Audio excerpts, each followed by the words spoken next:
Iran और America के बीच 28 फरवरी से चल रहा तनाव अभी भी कम नहीं हुआ है। एक तरफ दोनों देशों के बीच बातचीत की कोशिशें हो रही है, तो दूसरी तरफ हमले और धमकियां भी जारी है। इसी बीच अमेरिका के राष्ट्रपति डोनाल्ड ट्रंप ने ईरान को एक बार फिर बड़ी चेतावनी दी है। डोनाल्ड ट्रंप ने अपने social media platform truth social पर एक पोस्ट करते हुए कहा कि अगर ईरान ने स्ट्रेट ऑफ हार्मोज में किसी भी जहाज पर मिसाइल, रॉकेट, ड्रोन या किसी दूसरे हथियार से हमला किया तो अमेरिका ईरान के पुलों और बिजली घरों यानी पावर प्लांट पर हमला करेगा।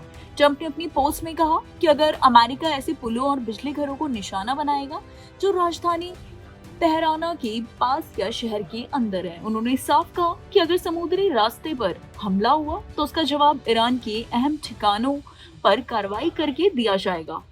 ये दूसरी बार है जब ट्रंप ने ईरान के पुलों और बिजली घरों पर हमला करने की एकदम खुली धमकी दी है। उधर ईरान ने दावा किया है कि अमेरिका ने उसके लारक आइलैंड पर हमला किया है। ईरान की सरकारी मीडिया और के मुताबिक स्ट्रेट ऑफ हार्मोज में स्थित लारका द्वीप पर स्थानीय समय के अनुसार दोपहर 2:58 पर मिसाइल हमला हुआ। हमले के बाद इलाके में कई तेज धमाकों की आवाज सुनाई दी गई। ईरान अधिकारियों का कहना है कि हमले के बाद जांच शुरू कर दी गई है।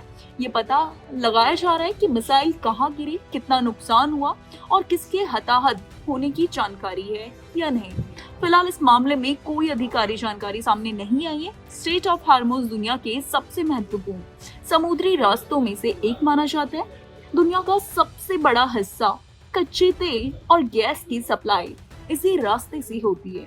अगर इस इलाके में तनाव बढ़ता है तो इसका असर सिर्फ ईरान और अमेरिका पर ही नहीं बल्कि पूरी दुनिया के तेल बाजार और व्यापार पर पड़ सकता है। यही वजह है कि दुनिया के कई देश इस हालात पर लगातार नजर बनाए हुए हैं। इस बीच इराक भी कूटनीतिक कोशिशों में जुटा हुआ है।